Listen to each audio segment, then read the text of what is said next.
Building from that foundation, every supply chain program begins by defining control scope and identifying its participants. Scope outlines which suppliers, products, and services fall under review, while participant identification clarifies who within each organization holds security responsibility. For instance, direct software vendors, managed service providers, and equipment manufacturers might each have distinct compliance obligations. Clearly naming the participants prevents gaps where no party assumes accountability. The scope should also extend to subcontractors and secondary providers that indirectly support critical functions. When roles are visible and responsibilities explicit, oversight becomes manageable and comprehensive rather than fragmented. From there, the next step is to standardize onboarding security requirements for new suppliers. Standardization ensures that every vendor meets a consistent baseline before contracts are signed. Requirements may include background checks, data protection clauses, code security attestations, and compliance with recognized frameworks such as NIST or ISO. For example, a supplier providing analytics services might be required to demonstrate encryption in transit, vulnerability management, and incident response readiness before integration begins. Embedding these conditions in procurement workflows streamlines evaluation and avoids reactive assessments later. Uniform onboarding turns supplier selection into a deliberate security gate rather than a paperwork exercise. Building on consistent onboarding, classifying suppliers by tier and risk aligns oversight with exposure. Not every vendor warrants the same scrutiny. Risk tiering ensures resources focus where impact is greatest. Critical suppliers, those providing core infrastructure, sensitive data processing, or essential functions, belong in the highest tier, requiring rigorous monitoring and frequent reassessments. Lower-tier vendors, like office supply distributors, may undergo simpler reviews. This classification reflects both dependency and potential consequence. For instance, losing a key identity provider would disrupt operations far more severely than losing a commodity service. Tiered classification makes supply chain governance scalable, concentrating attention where it matters most. From there, software bill of materials submissions and provenance attestations strengthen visibility into what suppliers deliver. A software bill of materials, or SBM, lists all components, dependencies, and libraries within a product. Provenance attestations verify where each element originated and who verified it. Together, they make hidden risk visible, especially in complex supply chains using open source code.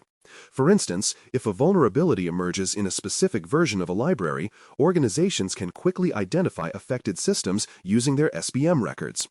These transparency measures turn opaque codebases into accountable supply ecosystems that can be verified and secured with precision. Building on code transparency, update channels must be signed, verified, and resistant to tampering. Attackers often exploit weak update mechanisms to inject malicious payloads disguised as legitimate patches. Digital signatures ensure that updates come from trusted sources and have not been altered in transit. Verification checks confirm authenticity before deployment. For example, an organization might require cryptographic signing for all supplier updates and validation before acceptance. Enforcing signed update channels protects both supplier integrity and customer systems. It ensures that security fixes do not become delivery paths for compromise, a lesson learned repeatedly in recent global supply chain incidents. From there, incident notification windows and standardized formats create predictability during crisis response. Suppliers must know how quickly they are expected to notify customers after discovering a security breach, as well as what details to include.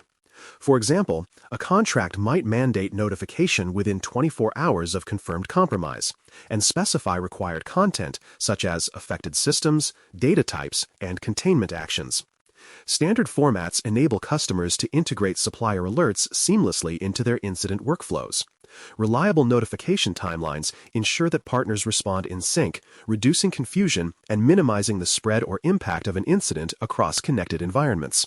Building on communication discipline, change control for supplier-delivered components ensures that modifications are approved, tracked, and verified before use.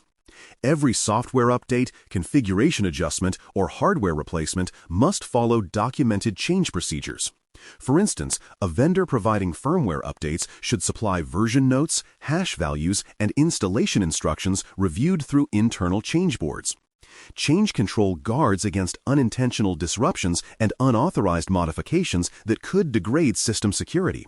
When suppliers maintain transparent change management, customers gain confidence that updates enhance protection rather than introduce new vulnerabilities. Controlled change becomes a hallmark of predictable, trusted partnership. From there, periodic control testing and sampling validate that suppliers continue to meet obligations beyond initial onboarding.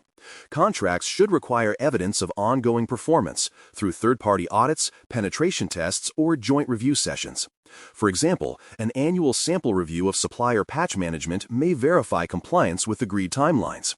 These tests confirm that controls remain active, effective, and aligned with evolving threats.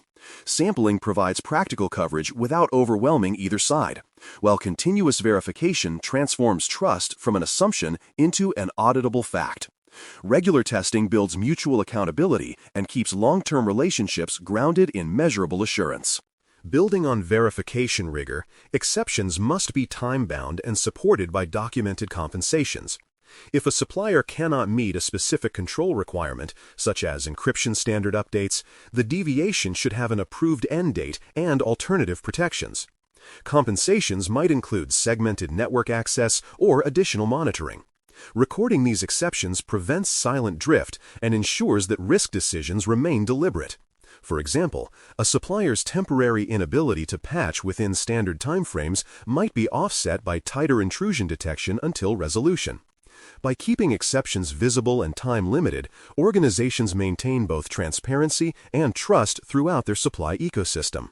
From there, metrics such as defect escapes and closure speed reveal how effectively supply chain controls perform in practice. Defect escapes measure how often supplier weaknesses are detected only after delivery, while closure speed tracks how quickly issues are resolved once identified.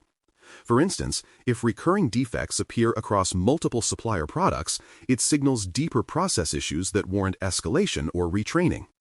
Tracking these metrics across suppliers enables comparison, trend analysis, and strategic improvement. Numbers tell the story of reliability, whether suppliers strengthen over time or continue to introduce recurring vulnerabilities. Data-driven insight transforms oversight into performance management. In closing, predictable and auditable supplier controls sustain trust across the modern digital ecosystem. The SR-3 control shows that supply chain assurance depends on structure, evidence, and shared accountability.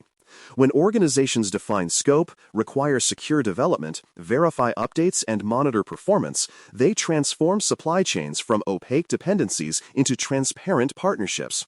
Each supplier becomes a measurable contributor to collective security rather than a potential weakness.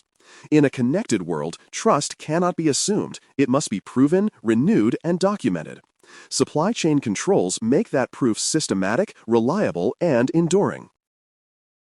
Thanks for listening. For more audio courses, daily newsletters, and more, please visit baremetalcyber.com.